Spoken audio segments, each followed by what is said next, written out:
way back in 2020, I did a couple of videos on my chronic illness story, and since then, lots of things have changed. So this is labelled my disability story. So last week's video was cut short because that video was so long, and this is part 2. If you need more context, last week's video is where you need to go. I hope you enjoy. So my director of studies agreed that I could put my dissertation off to do after the end of the year, so I could reduce the workload. Great, that'll reduce it loads. But you still have to do this synopsis now, but the rest of the work you won't have to do until the end of the year. Fine, it is what it is. So I go home for Christmas and I work mostly through Christmas. I give myself maybe 3 days off, and then I work through January, and then I work through February. Bearing in mind, everything's supposed to be done by the end of January. Exam season is over. I took a whole nother month because literally every assignment I did, I had to have an extension. So I get a week extension and then I get another week extension. So that's 2 weeks overdue. And then, well, now I haven't even started the next one. So then that one's got to have an extension.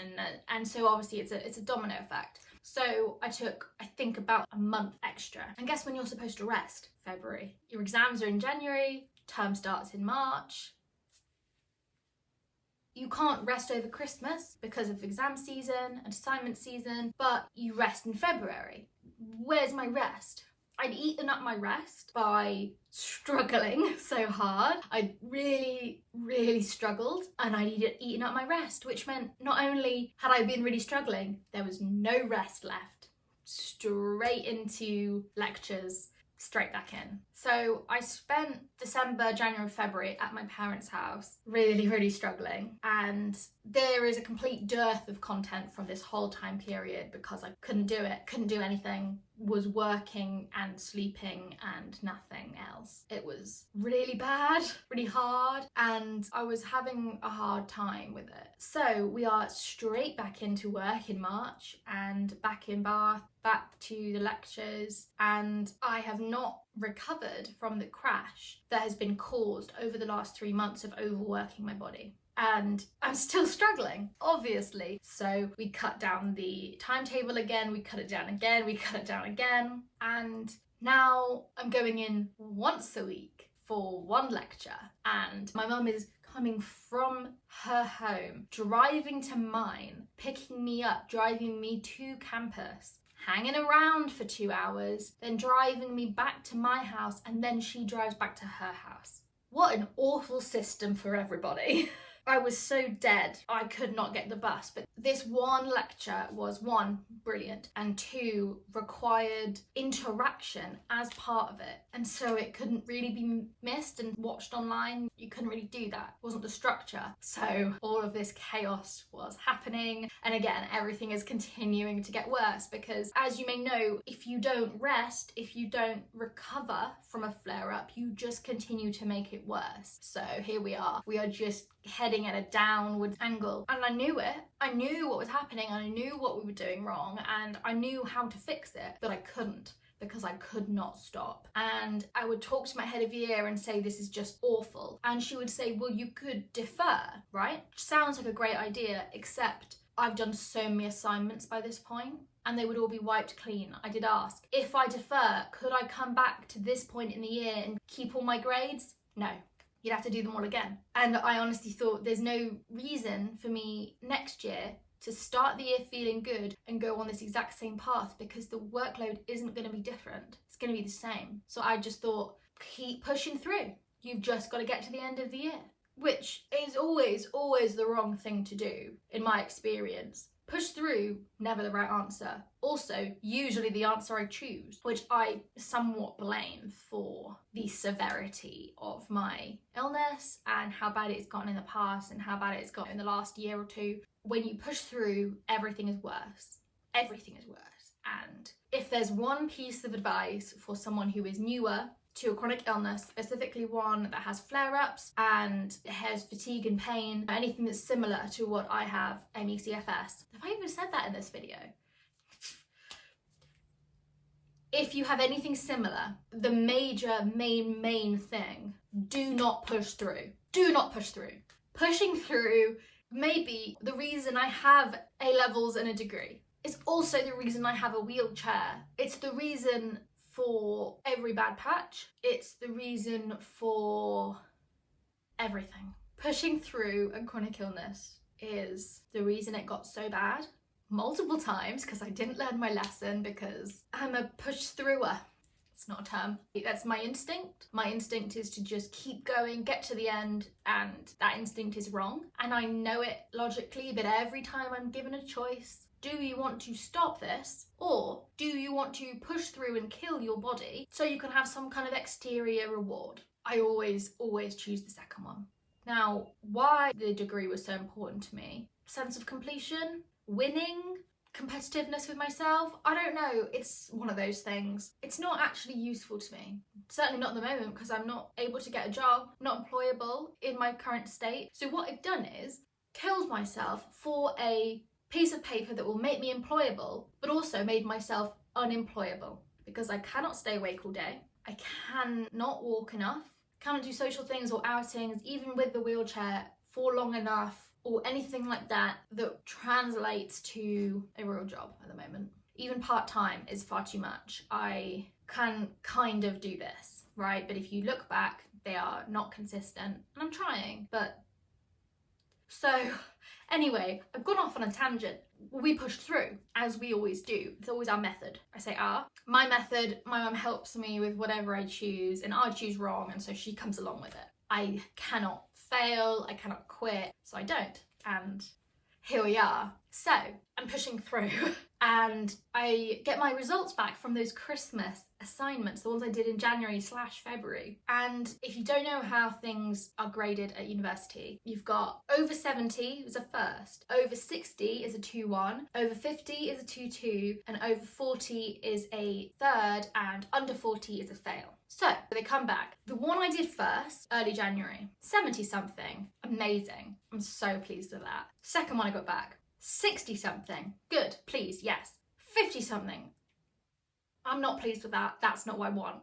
40 something, oh, that is so close to the fail line. And luckily it wasn't beneath the fail line, because the comment said, I don't think you understood the question because you didn't talk about XYZ. And I thought, yeah, I've never heard of XYZ, so clearly I did not do adequate research for this question, for this thing. You know, I think the marking was completely fair because she was right. I didn't understand what I was doing because I was so foggy and ill and lackluster. No, I didn't understand it. I didn't know what I was doing. I should have not been doing it. I should have not been working. I should have been sleeping all day pretty much for a couple of weeks. But instead I was working all day for 3 months. So, and I say working all day, I mean working a couple of hours and sleeping the rest, which is, it seems like nothing, like numbers wise, but it felt like death.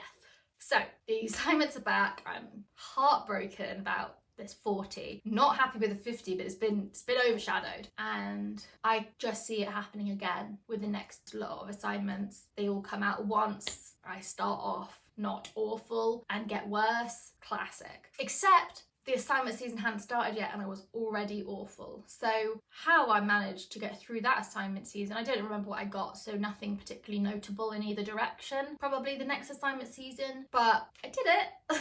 It was done. And so that was third year. Third year was nothing but working and doing nothing else. I was back and forth from my parents' house all the time. I was not coping. I was not feeling good. I was not even feeling okay. I was feeling bad. I was killing myself working, basically, which is a common story for me. But it wasn't finished because if you remember, I deferred my dissertation. So I wasn't even doing the full amount of work at this point. I still had my dissertation to go.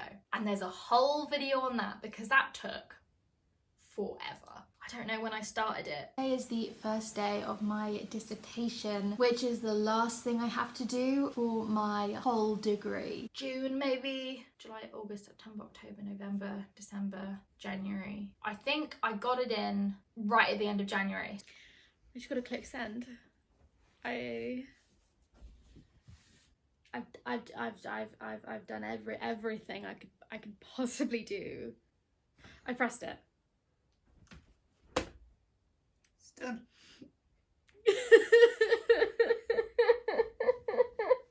It took me about 7 months. It was 10,000 words. And there was a lot going on. Honestly, I was trying to rest enough to get my health back on track, though obviously I wasn't because I was working still. At one point, we had to stop doing dissertation to do my PIP form, which took weeks out of the timetable because you can only do one big brain thing at once, and the PIP form was horrible. Very big brain, very lot going on, and also emotionally wrecking as well. List everything wrong with your life. That makes you happy, great. We all love to do that. So that was hard. So that took weeks out of the schedule. And then obviously there were other times where I was having to do rest weeks and I was having check-ins with my supervisor and she'd say, oh, you know, have you done what we discussed? And I'd be like, no.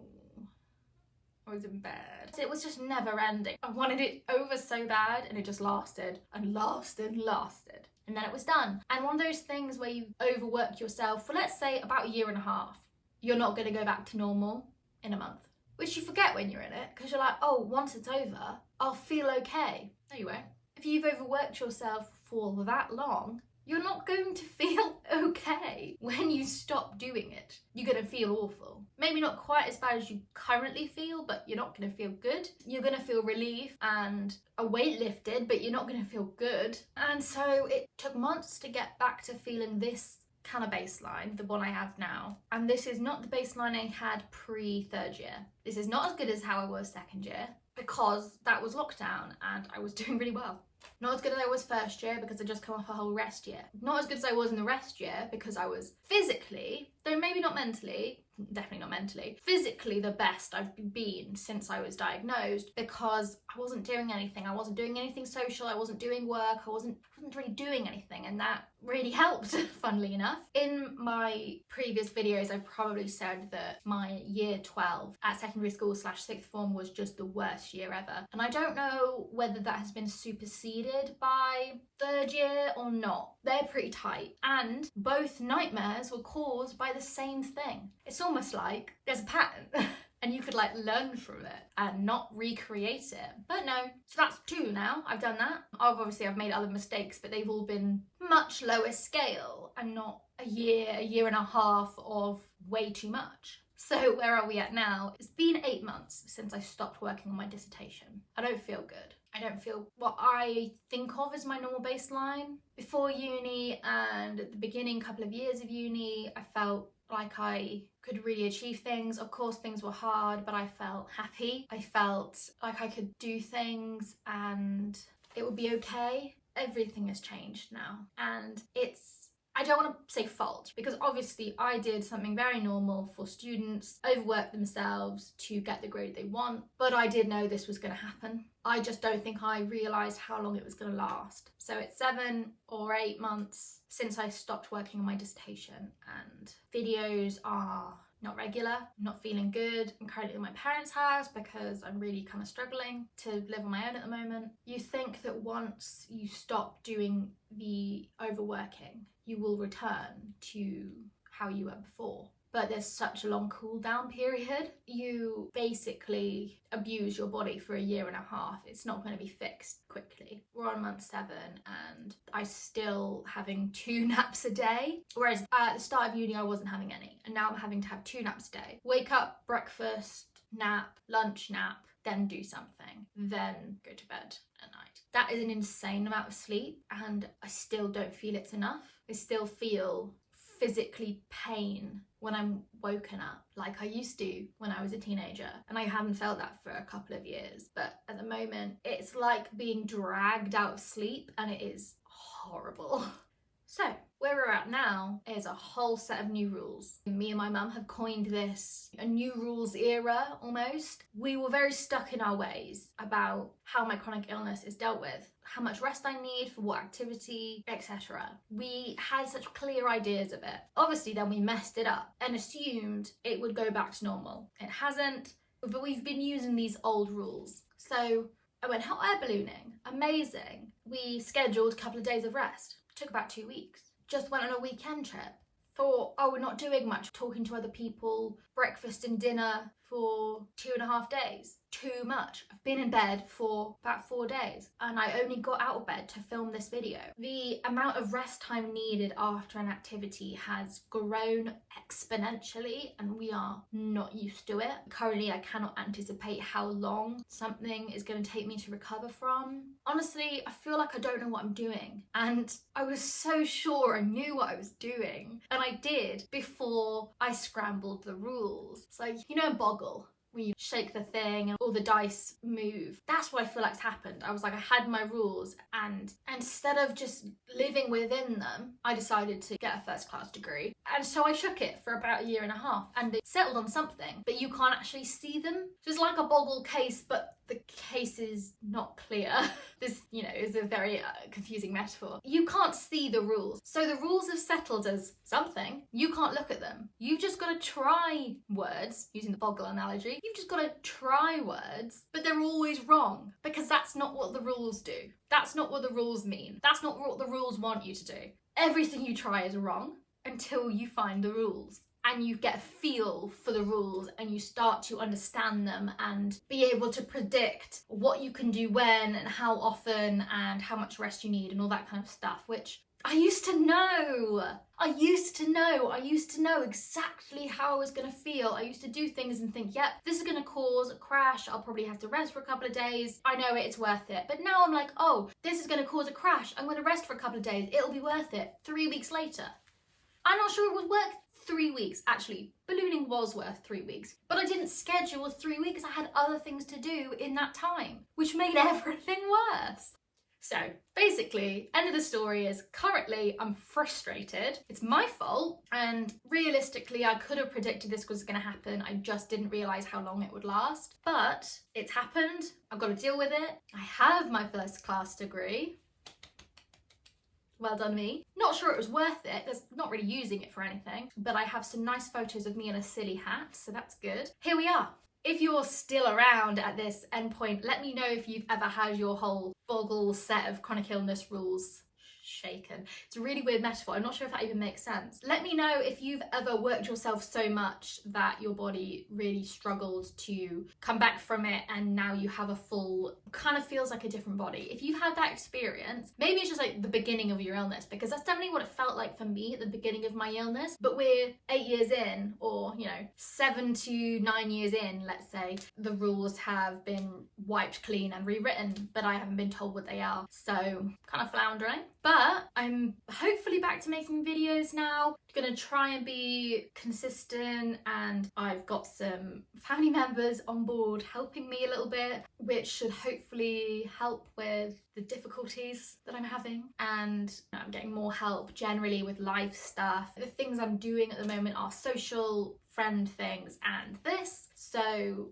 hopefully that's not too much, but we'll see. But yeah, that's where I am now. Let me know if you've experienced any of the things that I've talked about, and definitely go watch the previous videos. If you're nearer the beginning of your illness, they might have more insight into beginnings, getting diagnoses, looking for treatments, blah, blah, blah. Thank you so much for watching this video. I think you should watch this one next if you haven't already, and YouTube thinks you'll like this one. Bye!